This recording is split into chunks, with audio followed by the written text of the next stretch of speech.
Hello, everybody. Great to be back in New York with all of our friends and some great friends outside the building, I must tell you. I want to thank all of our distinguished guests who are with us today, including members of our cabinet, Treasury Secretary Stephen Mnuchin, OMB Director Mick Mulvaney, and of course our Transportation Secretary, who's doing a fabulous job, Elaine Chao. Thank you all for doing a really incredible and creative job on what we're going to be discussing today, which is infrastructure. We've just had a great set of briefings upstairs on our infrastructure agenda. My administration is working every day to deliver the world-class infrastructure that our people deserve and, frankly, that our country deserves. That's why I just signed a new executive order to dramatically reform the nation's badly broken infrastructure permitting process. Just blocks away is the Empire State Building. It took 11 months to build the Empire State Building. But today it can take as long as a decade and much more than that.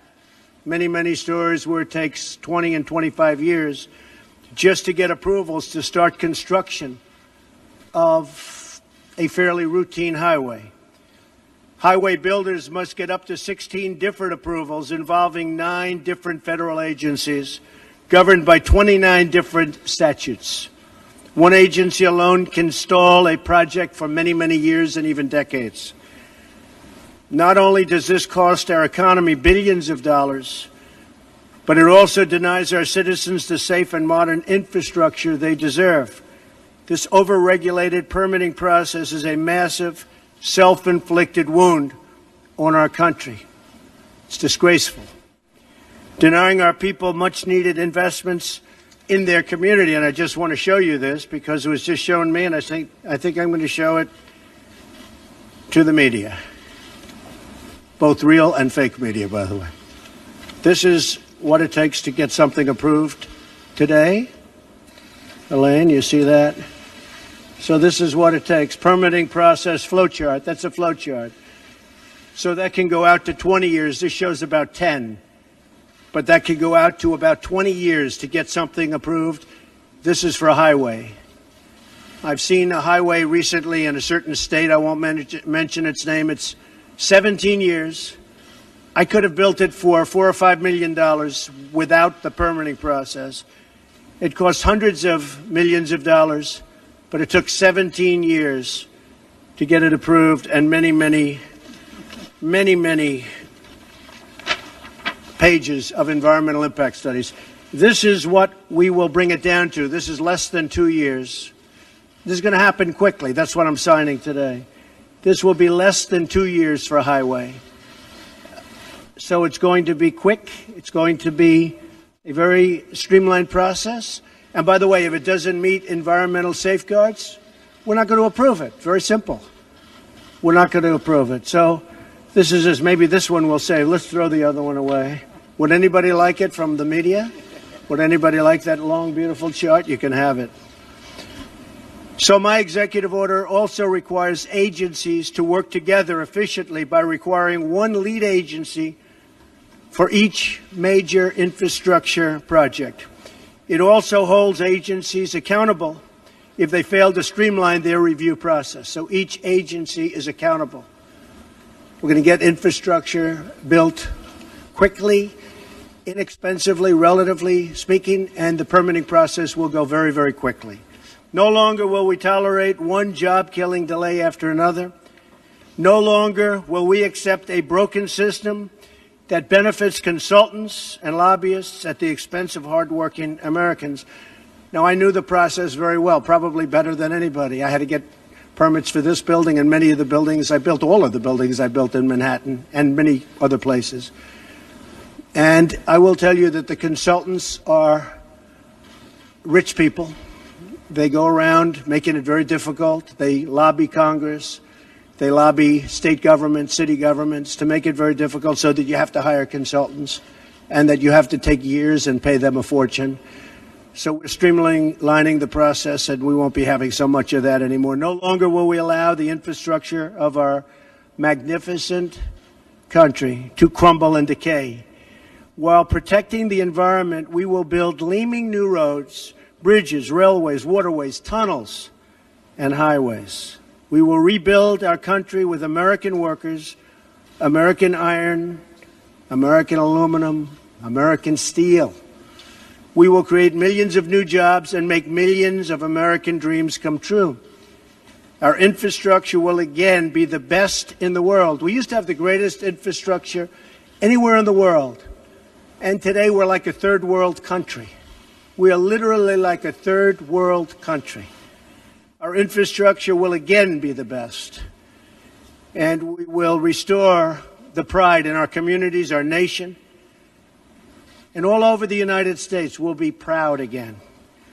So I want to thank everybody for being here. God bless you. God bless the United States. And if you have any questions, we have, Mick, you could come up here, please. Come on up.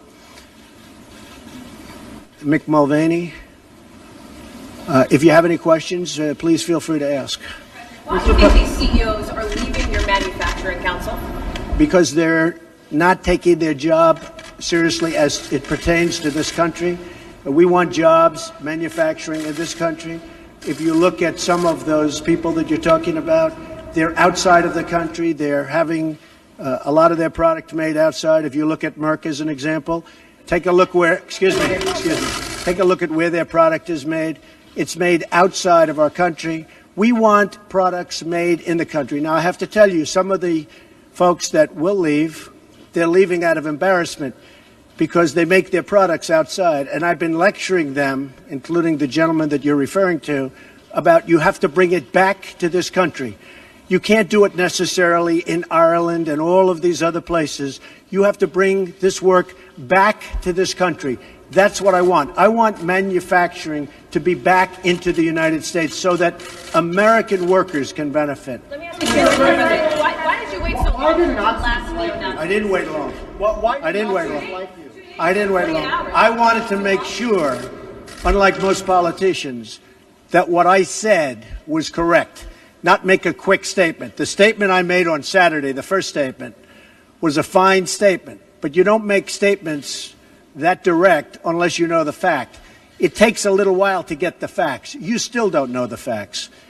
And it's a very, very important process to me. And it's a very important statement. So I don't want to go quickly and just make a statement for the sake of making a political statement. I want to know the facts. If you go back to my, in fact, I brought it. Who did you bring, Mr. President? As I said on, remember this, Saturday, we condemn in the strongest possible terms this egregious display of hatred, bigotry, and violence. It has no place in America. And then I went on from there. Now, here's the thing. As to, excuse me, take it nice and easy. Here's the thing. When I make a statement, I like to be correct. I want the facts. This event just happened. In fact, a lot of the event didn't even happen yet as we were speaking. This event just happened.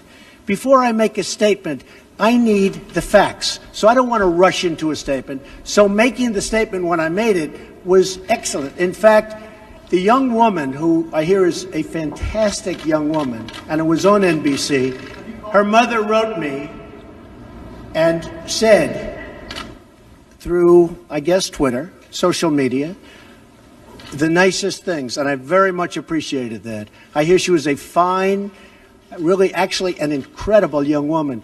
But her mother on Twitter thanked me for what I said. And honestly, if the press were not fake, and if it was honest, the press would have said what I said was very nice. But unlike you and unlike the media, before I make a statement, I like to know the facts. They don't. How about a couple of infrastructure questions? Was that terrorism? Say it. What? The CEO of Walmart said you missed a critical opportunity to help bring the country together. Did you? Not at all. I think the country. Look, you take a look. I've created over 1 million jobs since I'm president. The country is booming. The stock market is setting records. We have the highest employment numbers we've ever had in the history of our country. We're doing record business. We have the highest levels of enthusiasm. So the head of Walmart, who I know, who's a very nice guy, was making a political statement. I mean, I do it the same way. And you know why? Because I want to make sure, when I make a statement, that the statement is correct. And there was no way of making a correct statement that early. I had to see the facts, unlike a lot of reporters. I didn't know David Duke was there. I wanted to see the facts. And the facts, as they started coming out, were very well stated. In fact, everybody said his statement was beautiful. If he would have made it sooner, that would have been good. I couldn't have made it sooner because I didn't know all of the facts. Frankly, people still don't know all of the facts. It was very important. Excuse me. It was very important to me to get the facts out and correctly, because if I would have made a fast statement, and the first statement was made without knowing much other than what we were seeing. The second statement was made after with knowledge, with great knowledge. There's still things, there's still things that people don't know. I want to make a statement with knowledge. I wanted to know the facts. Okay. Two questions. Was this terrorism? And can you tell us how you're feeling about your chief strategist? Well, I think the driver of the car is a disgrace to himself, his family, and this country. And that is, you can call it terrorism. You can call it murder. You can call it whatever you want. I would just call it as the fastest one to come up with a good verdict. That's what I'd call it. Because there is a question. Is it murder? Is it terrorism? And then you get into legal semantics. The driver of the car is a murderer. And what he did was a horrible, horrible, inexcusable thing. Can you tell us how you're feeling about your chief strategist, Mr. Bannon? Can you talk about that? I would echo Maggie's question. Steve Bannon has come I never spoke to Mr. Bannon about it. Tell us broadly what do you still have confidence in Well, we'll Steve? see. And look, I like Mr. Bannon. He's a friend of mine. But Mr. Bannon came on very late. You know that. I went through 17 senators, governors, and I won all the primaries. Mr. Bannon came on very much later than that. And I like him. He's a good man. He is not a racist. I can tell you that. He's a good person. He actually gets a very unfair press in that regard. But we'll see what happens with Mr. Bannon. But he's a good person, and I think the press treats him, frankly, very unfairly. Do you have confidence that Senator McCain has called on you to defend your National Security Advisor, H.R. McMaster, against these attacks? I did it the last time. And he called on it again, linking the Senator McCain? to the alt-right. And Senator saying McCain, you mean the one who voted against Obamacare? And he said Who is Senator? You mean Senator McCain who voted against us getting good health care? McCain said that the alt-right is behind these attacks, and he linked that same group to those who perpetrated the attack in Charlottesville. Well, I don't know. I can't tell you. I'm sure Senator McCain must know what he's talking about. But when you say the alt-right, define alt-right to me. You define it. Go ahead. Well, I'm saying, define it for me. Come on, let's go. Define Senator it. McCain defined them as the same group. Okay, what about the alt-left that came charging him? Excuse me. What about the alt-left that came charging at the, as you say, the alt-right? Do they have any semblance of guilt? This is Senator McCain's statement. Let me ask you this. What about the fact they came charging with clubs in their hands, swinging clubs? Do they have any problem? I think they do. So, as far as I'm concerned, that was a horrible, horrible day. Wait a minute. I'm not finished. Fake news. That was a horrible day. I will tell you something. I watched those very closely, much more closely than you people watched it. And you have you had a group on one side that was bad, and you had a group on the other side that was also very violent. And nobody wants to say that, but I'll say it right now. You had a group on the other side that came charging in without a permit, and they were very, very violent.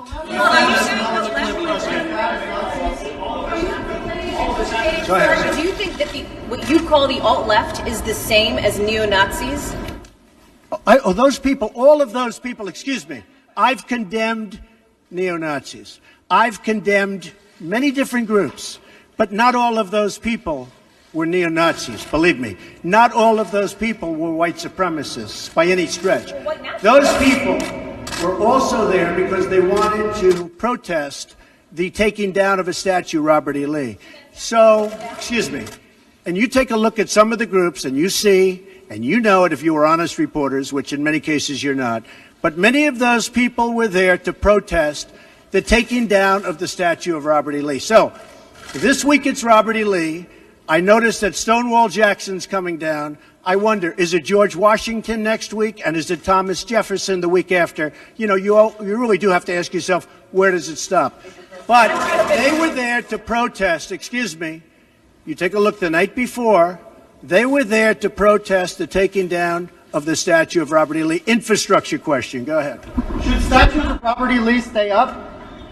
I would say that's up to a local town, community, or the federal government, depending on where it is located. Are you against the Confederacy? How concerned are you about race relations in America? And do you think things have gotten worse or better since you took office? I think they've gotten better or the same. Look, they've been frayed for a long time, and you can ask President Obama about that because he'd make speeches about it.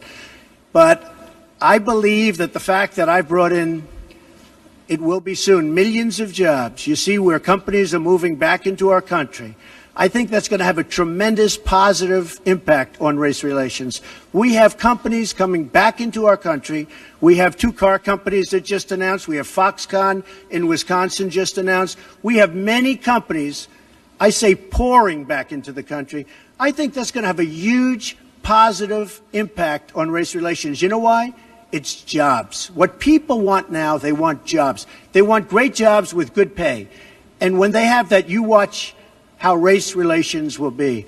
And I'll tell you, we're spending a lot of money on the inner cities. We're fixing the inner cities. We're doing far more than anybody's done with respect to the inner cities. It's a priority for me, and it's very important. Mr. President, are you putting what you're calling the alt-left and white supremacists on the same moral plane? I'm not putting anybody on a moral plane. What I'm saying is this. You had a group on one side and you had a group on the other, and they came at each other with clubs, and it was vicious, and it was horrible, and it was a horrible thing to watch. But there is another side. There was a group on this side, you can call them the left, or you've just called them the left, that came violently attacking the other group. So you can say what you want, but that's the way it is. On both sides, sir? You said there was hatred, there was violence on both sides. Well, I do think there's blame. Yes, I think there's blame on both sides. You look at both sides. I think there's blame on both sides, and I have no doubt about it, and you don't have any doubt about it either. And if you reported it accurately, you would say. Kill the person. Heather hired Charlottesville. They showed up in Charlottesville to protest. Excuse me. They didn't put themselves down as you. And you had some very bad people in that group. But you also had people that were very fine people on both sides. You had people in that group, excuse me, I saw the same pictures as you did. You had people in that group that were there to protest the taking down of, to them, a very, very important statue and the renaming of a park from Robert E. Lee to another name. No, George Washington was a slave owner. Was George Washington a slave owner? So will George Washington now lose his status? Are we going to take down, excuse me, are we going to take down statues to George Washington?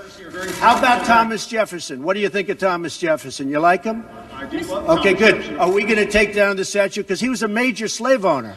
Now we're going to take down his statue. So you know what? It's fine. You're changing history, you're changing culture, and you had people, and I'm not talking about the neo-Nazis and the white nationalists, because they should be condemned totally. But you had many people in that group other than neo-Nazis and white nationalists, okay?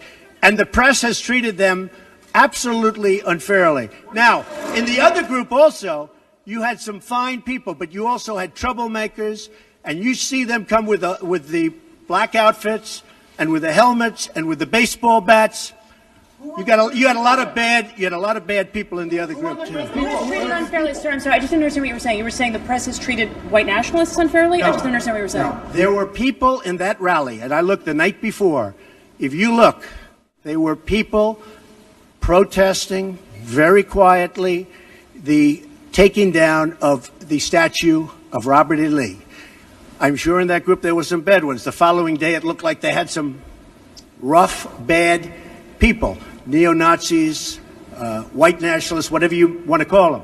But you had a lot of people in that group that were there to innocently protest and very legally protest because, you know, I don't know if you know, they had a permit.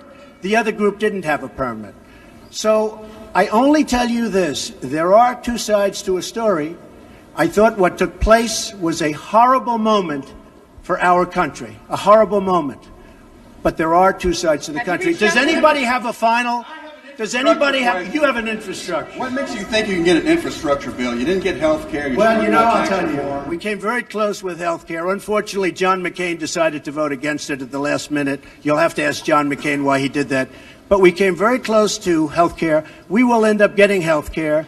But we'll get the infrastructure, and actually infrastructure is something that I think we'll have bipartisan support on. I actually think Democrats will go along with the infrastructure. President, have you spoken to the family? Have you spoken to the family of the victim of the car attack? No, I'll be reaching out. When will you be reaching out? I was I thought that the statement put out, the mother's statement, I thought was a beautiful statement. I was telling you, it was something that I really appreciated. I thought it was terrific, and really under the kind of stress that she's under and the heartache that she's under, I thought putting out that statement to me was really something I won't forget. Thank you all very much. Thank you. Thank you. Do you plan to go to Charlottesville, Mr. President? Do you think you're helping to heal the nation? I own a house in Charlottesville. Will you go to? Does anyone know I own a house in Charlottesville? Where is it? Oh boy, it's going to be. It's in Charlottesville. You'll see. Is it near the winery or something? It is the winery. Will you go visit to try to? I mean, I know a lot about Charlottesville. Charlottesville is a great place that's been very badly hurt over the last couple of days. I own actually one of the largest wineries in the United States. It's in Charlottesville. What do you think needs to be done to overcome the racial divides? Well, I really think jobs can have a big impact. I think if we continue to create jobs, over 1 million, substantially more than 1 million, and you see just the other day, the car companies coming in with Fox. I think if we continue to create jobs at levels that I'm creating jobs, I think that's going to have a tremendous impact, positive impact on race relations. And what you said today, how do you think that will impact the racial? Because the people are going to be working, they're going to be making a lot of money, much more money than they ever thought possible. I mean, your remarks so that's going to happen. And the other thing, very important, I believe wages will start going up. They haven't gone up for a long time. I believe wages now, because the economy is doing so well with respect to employment and unemployment, I believe wages will start to go up. I think that'll have a tremendously positive impact on race relations. Why haven't they been drawn to you, Mr. President? Was Trump Tower wiretap?